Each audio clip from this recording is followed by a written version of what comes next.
पुंडलिकावर विहारी विठ्ठल श्री ज्ञानदेव तुकाराम ज्ञानेश्वर महाराज तुकाराम महाराज सद्गुरुदादा महाराज महाराज आज आपण आळीकर अभंग बघूया.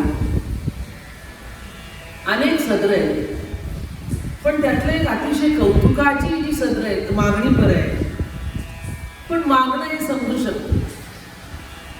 त्याच्या पुढची जी एक 2-3 सदर आहेत ती इतकी गोड आणि कौतुकाची आहे की ती जीवाचं आणि बाळाचं, जीवाचं बाळाचं किंवा देवाचं नातं कसं हे सांगू शकतात.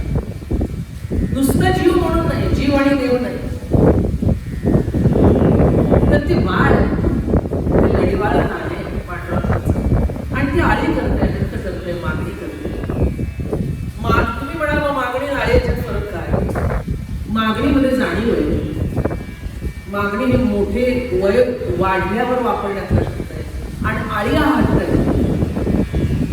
आळीमध्ये मूल लहान असतं, तसं जीव इथे लहान होऊन पांडुरंगाकडे मागणी मागते, संतापुढे मागणी मागते. इथे संतच बाळ झाले. संत जर का बाळ झाले तर आपण कोण व्हायला पाहिजे? सतत मोठेपणाचा आव कुठे काय ते जगात असतो, मला हेच कळत असतो. प्रत्येकाला आम्ही मोठे कसे आहोत हे दाखवण्याचे हौस आहे. पण लहानपण भोगायचं असेल त्याचा आनंद म्हणजे लहानपणात काय आहे, जबाबदारी नाही. म्हणून मोठ्याचं मूल व्हावं, मोठं होऊ नये.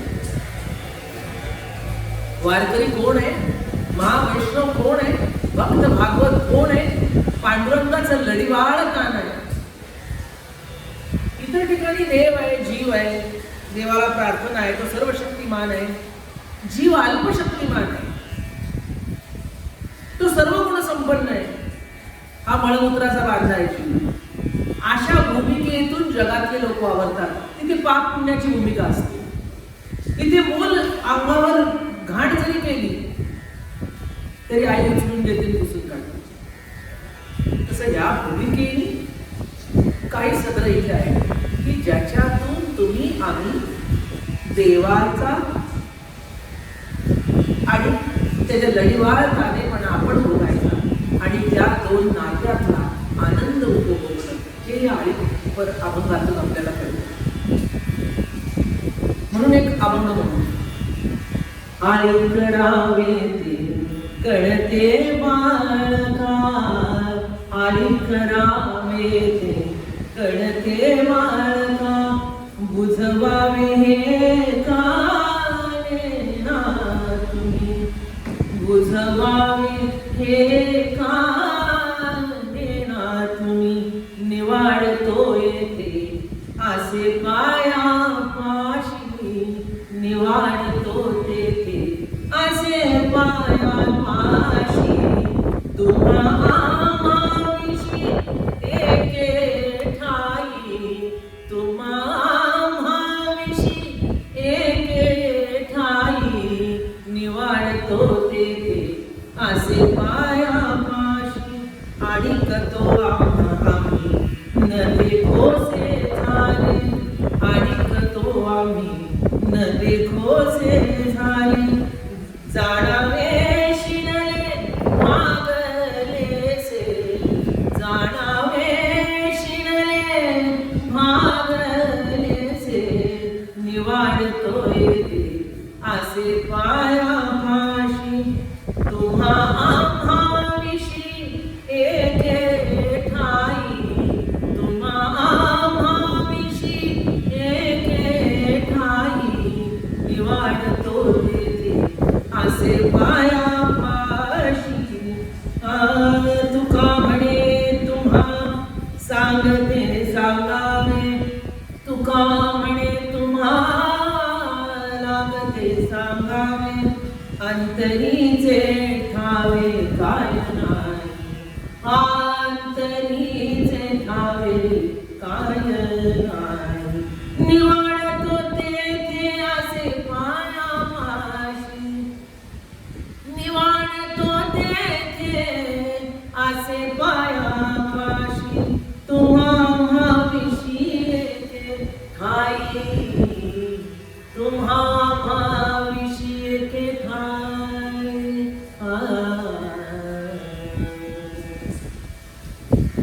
म्हणून इथे संत आळीकर होऊन गेले पांडुरंगाच्या काळात. आळीकर कोण होऊ शकतं? जिथे ऐक्य भाव आहे, जिथे आपल्या वडिलांशी एकरूपता आहे आणि वडिलांशी सुद्धा बाळाची एकरूपता, हे फार महत्वाचं. बाळाशी वडिलांची एकरूपता साधण्याचा प्रयत्न आणि बाप झिडकारतोय, तिथे ते बरोबर होत नाही. मग आळी शब्द बाजूला करून किती बाळ अट्टी आहे असं होतं. पण जिथे ते नातं ऐक्यतेच्या परिपक्वतेला आलं, तिथे त्या बाळाने काही करू ते सहज होतं. आणि हे केव्हा होतं? त्या प्रेमाची खात्री, त्या प्रेमाची खूण बाळात जशी असावी तसं बापातही असावी. आपलं सर्वांचं भाग्य आहे की विठ्ठल मायबाप, सर्वांचं मायबाप. पण मगाशी सांगितलं तसं महावैष्णवांचा लढीवाळ बाप. जी मुलं त्याचा ध्यास घेतात त्याच्याशिवाय राहू शकत नाही, अशांची मागणी पांडुरंगाच्या कानापर्यंत निश्चितच झाली. आळी पुरवली जाईल की नाही? काय आळी पुरवली जाईल की नाही? अहो, जो परिपक्व असतो त्याची आळी पुरवली जातेच. जो हाडाचा बाप आहे, हृदयाचा बाप आहे, त्याच्याकडनं आळी पुरवली जाणार नाही असं होणार नाही. ते बाळ असतं की नाही, त्याची मागणीतही तो असा विलंब ठेवतो. त्या आळीमध्ये सुद्धा अशी थोडीशी खेचून धरतो. कारण का? जितकं ती अतृप्ततामध्ये ते बाळ सुद्धा वावरतं, त्यामध्ये तो आपल्या मायबापाची भोगाची रुची भोगत असतो. आपल्या त्या मागणीची, त्या नात्याची रुची भोगतो. म्हणून महावैष्णव वारकऱ्याचं भाग्य असं आहे की तो ही रुची भोगू शकतो. देव सर्वज्ञ नाही, त्याच्या मांडीवर जाऊन चढून बसावं असा तो वाटतो. कळलं की? म्हणून इथे सुंदर अभंग आहे. आळी करावे हे कळते बाळका, बुझावे का हे का नेणातून. मागण्याचं काम आम्ही करतो, पण देवा तुला कळलं पाहिजे द्यायचं का नाही. कारण तो सुद्धा मोठा हुशार आहे. आणि देव तेव्हाच होतो की जेव्हा योग्य वेळेला आपली आळी तो पुरी. देवत्व केव्हा आहे देवाचं? देव म्हणजे तसा देव नाही. मायबाप विठ्ठल, सखा विठ्ठल, जिवलग विठ्ठल, जीवीचा जिव्हाळा विठ्ठल. हे केव्हा समजावं? त्याला सुद्धा कळलं पाहिजे की जसं एक मुलं हट्ट करतं, मागणी करतं, बाबा आपण आता नाही नंतर दे, आता नाही नंतर दे, आता नाही नंतर दे. हे नुसतं म्हणतच राहिलं तर ते नात्याची मजा राहते. असं म्हणत आयुष्य जातं. ते मूल हात पसरून पडतं, पण त्याच्या ओठ्यात मात्र काही पडत. पण तो बाप जर का हुशार असेल, परिपक्व असेल, मनात म्हणतो जाऊ दे, देऊ टाकू, जाऊ दे. हट्ट केलाय थोडस अगदी मागितल्या देऊ नये, हे बरोबर आहे, पण देऊच नाही. आणि मग तो देतो की नाही, त्याच्यातला आनंद तो बाळा जेव्हा उपभोगतो त्याला गगनात मावत नाही त्याचा आनंद. कारण का? स्वतःच्या इच्छेने वडिलांनी दिलेली एखादी गोष्ट मग आपण म्हणतो मुलाच्या दृष्टीने जे हितकर असेल ते बाप देतो. हे ठीक आहे हो, एकांतीपणे बरोबरच आहे, चूक काही नाही, पण फक्त सततच हितापुरतं त्याच्यातली मजा. मग एखादी गोष्ट थोडीशी इकडे तिकडे तरी असेल, बघा मी देतोय पण आमकण आणतो. 100ची नोट मागितली, शेजारच्याकडे 500ची होती. मग मूल म्हणतं मला द्या. बस आधी नाही देणार, मिळणार नाही. आणि मग शेवटी म्हणतो चल बरं इकडे चल घे, देतोय. त्याला दिलं म्हणून तुला असं नाही, तुला देतो, 100 नाही 200 घे, पण योग्य पद्धतीने खर्च घे. देण्याला काहीतरी किंमत राहते, नात्याचं जिवंतपणाची साक्ष आहे की तुम्ही मागावं आणि ताबडतोब मिळायला पाहिजे असं नाही, पण काही काळानंतर त्या मुलामधला तो जो काही एकेकोरपणा आहे तो थोडा कमी झाला की ते देऊन टाका, म्हणजे त्याचा आनंदही त्याला उपभोगता येतो. आणि लक्षात घ्या, तुम्ही म्हणा बापाचा आनंद तो देतोच, अहो त्याची पूर्ण इच्छा मेल्यावर तुम्ही त्या हातात देऊन बापाला काय आनंद मिळणार आहे? वडिलांचा आनंद केव्हा? तुमची ऍक्शन आहे आणि मुलाची रिॲक्शन तशी आली पाहिजे. तुम्ही ती वस्तू हातात दिल्यावर त्याने उड्या 4 मारल्या पाहिजे. काय बघितलं आणि दिलंय कर, अरे काय तुझ्या तोंडावर कौतुक नाही?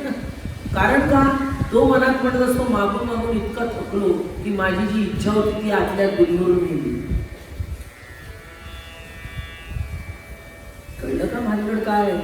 याच्यासाठी जीवन जगावं लागतं, वय वाढावं लागतं. प्रत्येक नात्याचा, प्रत्येक परिस्थितीचा, प्रत्येक प्रसंगाचा अनुभव यावा लागतो. आणि तो अनुभव जेव्हा येतो की नाही, त्याच्यावर थोडं विचार व्हावा लागतो, तेव्हा तुम्हाला कळेल आणि बोलता येईल की प्रत्येक नात्यातला आनंद काय. म्हणून काय म्हणतात, निवाडतो बुझावे ते हे का नेणार तुम्ही द्याल का नाही मला माहित नाही, ते तुमच्यावर मी सोपवतो, तुम्ही देणार का नाही.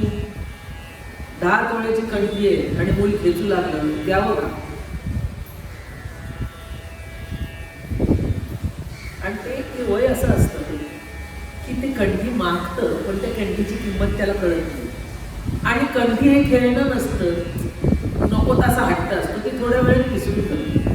पण एखादं कचकड्याचं खेळणं असतं ना, टन करणार, त्या कचकड्याच्या खेळण्याची किंमत 10 तोळ्याच्या कंठीच्या नखा एवढी असते.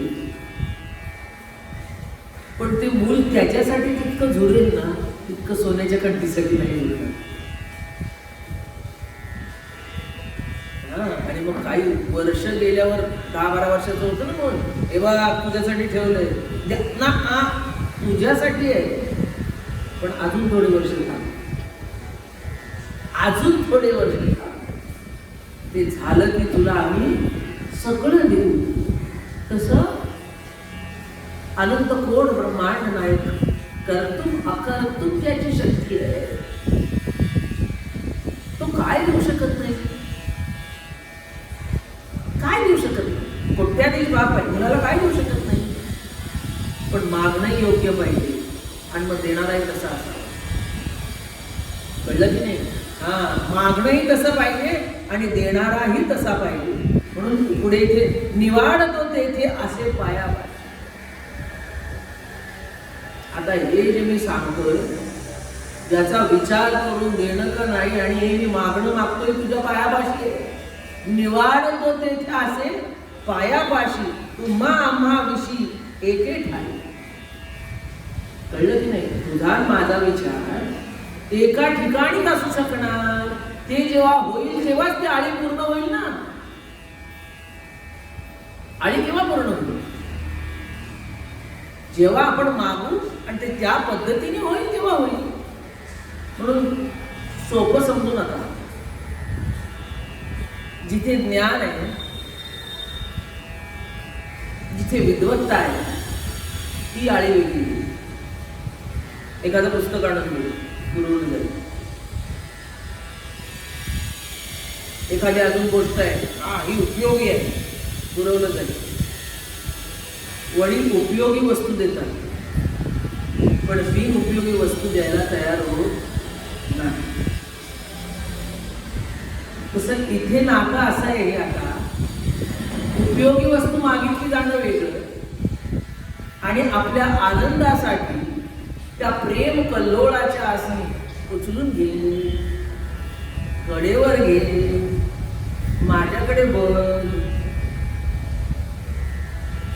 कळलं की नाही? माझ्याकडे बघ, काय देशील मला, कळलं की नाही? काय देशील? वस्तू नको तुझी, गालावर हात फिरव, जवळ गेले. तुम्ही म्हणाला का ही काय मागणी झाली? तुम्हाला ही मागणी ना त्याचं महत्व कळायचं नाही. गालावर हात फिरतोय ना म्हणून करायचं, पण ज्याच्या फिरत नाही ना त्याला किंमत जाऊन विचारा. तिजोरीतलं धन एका बाजूला आणि गालावर हात फिरवलेला एका बाजूला. तसं जीव जेव्हा तळमळत असतो, कळत नाही, तळमळत असतो सुखासाठी, कळलं नाही? सुखासाठी तळमळत असतो. सुखा लागी करीसी तळमळ, तरी तो पंढरीसी जाय रे कोळ. मग तो वारकरी जो वैष्णव असतो तो घरात एसी झोपतो.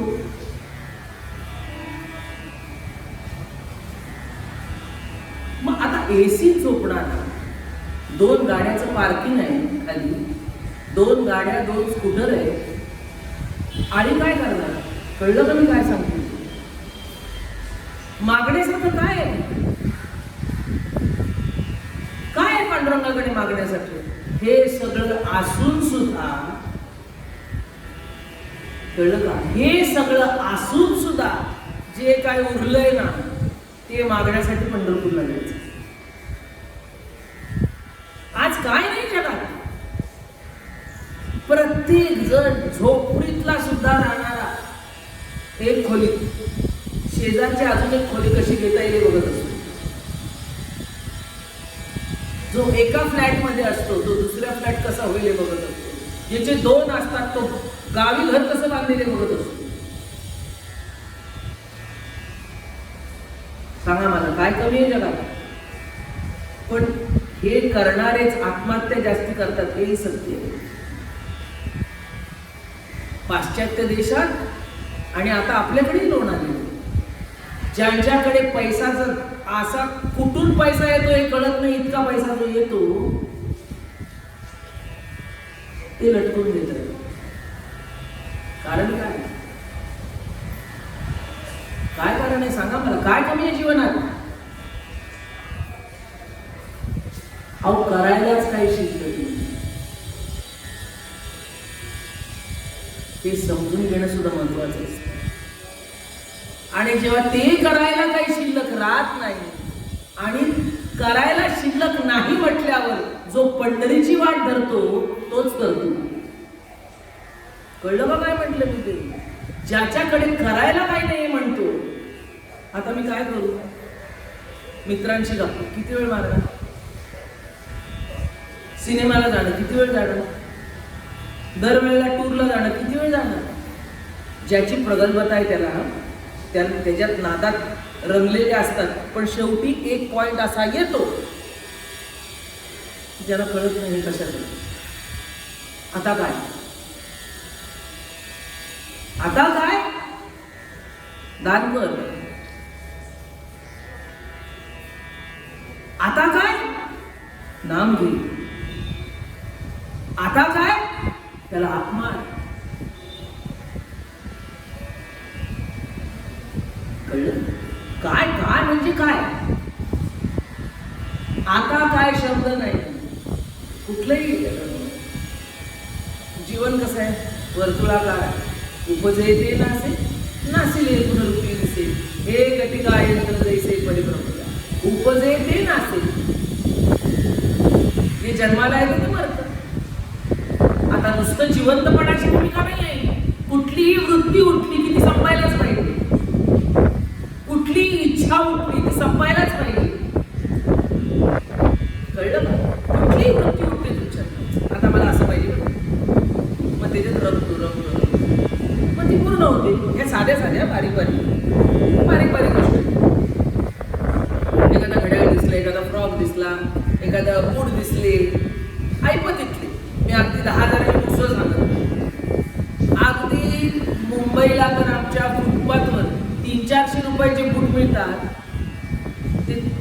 3,000 दुकानाला दिसले तरी तुम्हाला कळणार नाही याच्यातलं फरक, कारण तेच असतात. कुठेतरी काहीतरी त्याची गोंद निघालेला असतो, तो लावला, तोच फुटपाथला 300 रुपये आणि तोच मोठ्या शोरूम मध्ये 13,000 रुपये. मग बारीक बारीक सुद्धा या गोष्टी वृत्ती उठते, त्याचं समाधान होतं. एखादा घड्याळ घेतलं झालं, नाही नाही नाही त्या दुकानामध्ये ना मी ते बघितलं, मी आता जाऊन येणार. अरे पण तुझी ऐपत, अरे ऐपतीचं काही नाही, छोटीशीच गोष्ट आहे. कशाला पाहिजे? वारीच्या रस्त्याने आम्ही जात असतो की नाही, जे वारी पाय रस्त्याने करतात, काही लोक करतात, काही शेवट येतात, हरकत नाही, जसं जसं ज्याच्या पद्धतीने जीवनाची. आव साधा चहा असतो ना, चहा किंवा भजी, वारीच्या रस्त्याने वृत्ती उठलेली. मग भजी कुठे मिळतात? नाही नाही, ती बघा गाडी, ती बघा, अरे वेड्यासारखं दिंडी सोडून माणसं का त्या गाडीवरच्या सारखी भजी नाही. मग तुला मिळाली, मला मिळाली नाही, मी जाऊन घेतो. तुला तू खाल्लीस, अरे आम्हाला पळालं. मग त्या गाडीवरची भजी खाल्ल्याशिवाय तृप्ती नाही. आसामचा चौला का काय, 12 नंबरची गाडी, चहा पिल्याशिवाय समाधान नाही. आता हे छोट्या कृत्य आहेत, पण त्याच्यासाठी वारीच्या रस्त्याने जीवाची झालेली तगमग बघायला पाहिजे काही लोकांची. इतकं तो जीव, तीच गाडी मिळाली पाहिजे, तिथेच पिलं पाहिजे, दिवसातनं 4 वेळा. माझी पण इच्छा आहे, हे तृप्त होतं. कळलं की नाही? तृप्त होतं. तशा जीवनातल्या अनेक इच्छा तृप्त होत होत होत जातात, पण ती तृप्ती सुद्धा किती. ठीक आहे, परवा प्रवचनात सांगितलं तसं, तृप्ती भुकेली काय करू माये. किती वेळ, सगळ्याचा शेवटी कंटाळा येतो. करोनाच्या काळात ना काय झालेलं आहे माहिती का तुम्हाला? सगळ्यांची कपाटं बंद पडली, सगळ्यांचे कपडे बुरशी लागली. तुम्हाला खरं सांगते, माझ्या साड्यांना बुरशी लागली.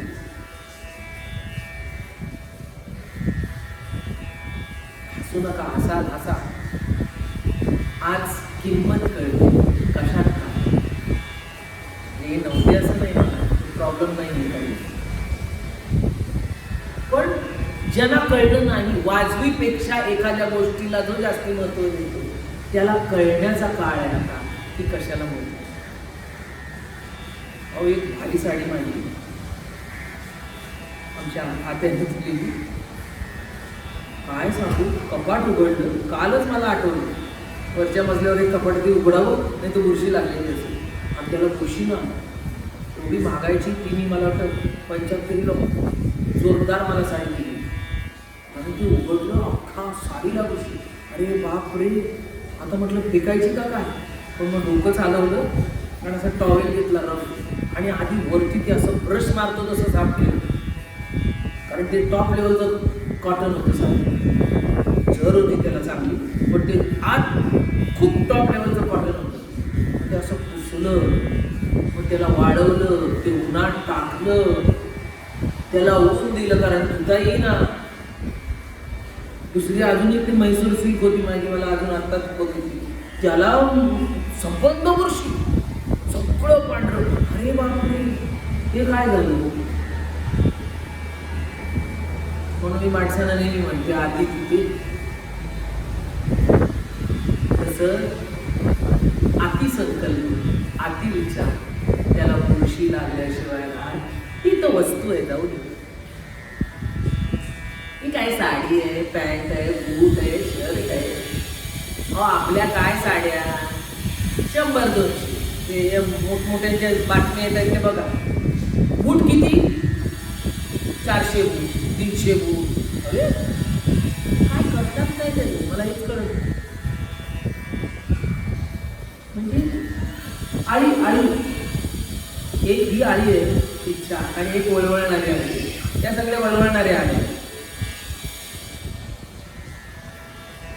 कळलं की नाही? म्हणून आता मध्ये मध्ये सगळे मला टिंगल करतो, ते करतात मुलं बाळ महाराज कधीतरी आईच्या आसरीने असं अहो म्हटलं ते वय असतं. माझा मुलगा मात्र माझी बाजू पटकन म्हणला आजोबा अहो ते वय आहे त्याचं, मुलांची लग्न, मंदिराचं ओपनिंग. मग आयुष्यात अशा साड्या नव्हत्या घेतल्या, खरंच नव्हत्या घेतलेल्या. तो काळ होता साड्या घेण्याचा, वस्तू घेण्याचा, दागदागिने करून ठेवण्याचा, सून घरात येणार, गावं येणार, तो काळ असतो बहारीचा. आपल्या लग्नानंतर तोच काळ येतो आणि आपल्या लग्नात आपण जितकं उभं होऊ शकत नाही ना तितकं मुलाबाळांच्या लग्नात आपण उभं. मग ते उभं. मग मला सगळं मग तो म्हणाला नाही नाही. मी म्हटलं आता माझं संपलं, जिरली माझी हाऊस. हे 2 लग्न झाली, मंदिराची 2 आता उठून किती साड्या झाल्या, आता नको बाबा. घेतली एखादीचे 1000-1500 रोजच्या घालण्यातल्या तेवढं. आता काही मोठी साडी काही मी घेणार हे ठरवलं. त्याच्याऐवजी कोणाला दान द्या नाही तर देऊन टाका. आळी आणि एक आळी जी वळवळ संपतच कितीही द्या आणि कितीही करा, समाधान नाही. ती मनात आणि बुद्धीत वळवळणारी आळी, ती आळी जर का मारायची असेल, त्याला मात करायची असेल तर ही आळी शिका. आळीवर अभंग म्हणा, कळलं की नाही? आळीवर अभंग म्हणा. मग ती आळी असेल, भूक लागली, मग कळवळ्याने हाक मारतो जेवणासाठी. तिथे गोडी कशी आहे? भूक आहे, जेवणी गोडी. तसं जीवन आहे, कळलं की नाही? त्या जीवनात तुमची सुखाची आस आहे. कशाची आस करता तुम्ही? सुख पाहिजे, सुख पाहिजे, सुख पाहिजे, सुख पाहिजे. मग त्याच्यात गोडी काय? मग तुम्ही तो जिवंतपणा जो उपभोगता, जीवन जे उपभोगता, ती गोडी आहे. ती नाही मिळाली तर काय उपयोग आहे? म्हणून असे सुंदर आळीपण पड्यंते आम्ही तुझं पासी मागावे, जीवीचे सांगावे हित बाळशील लळे दिन ओत्सरी. विठ्ठल कृपाळे जननी, जीव भाव तुझ्या ठेवेला पायी, तुझी सर्वाठाई आम्हा एका. दुजियाचा संग लागून दिवारा, नाही जात खरा आणि कांच्या. अरे तुझ्यासारखा बाप आहे, दुसऱ्याच्या दारात कशाला जाऊ? आणि मग तू बाप असं उपयोग काय की मला दुसऱ्याच्या दारात जाऊ? काय उपयोग आहे? तुझ्यांचा संग लागून दिवारा, नाही जात घरा आणि कांच्या. सर्व सत्ता एकी आहे तुझं पाठी, तावा आहे देशी मागे नक्की. म्हणून पुढे मांडलेली आई, तिकोन या चोळी डोळे. आणि मला माहित आहे म्हणून डोळे चोळतोय. आपली मुलं चोळतात, पुन्हा पुढे जातात. एवढे मोठे जगत किती मोठे डोळे चोळत लागतात. म्हणून अति मोठं व्हायला जाऊ नका.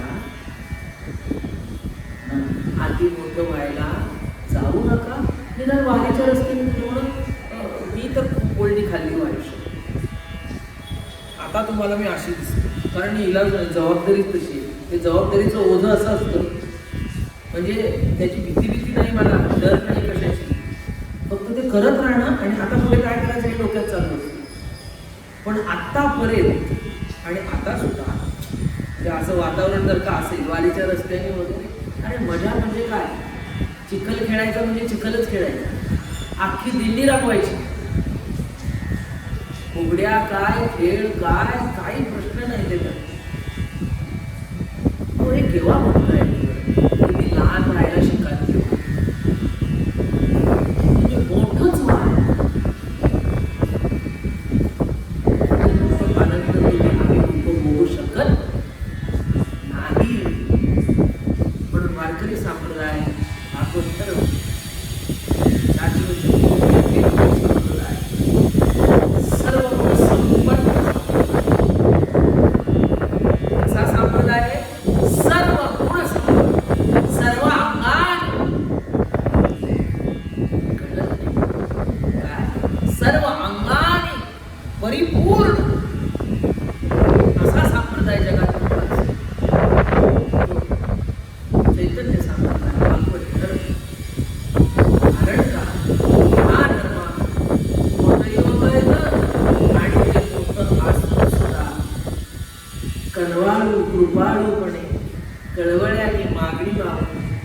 मनाची गोडी सुद्धा चालता येते, नात्याची गोडी चालता येते. आणि आत्मस्थिती प्राप्त होऊन सुद्धा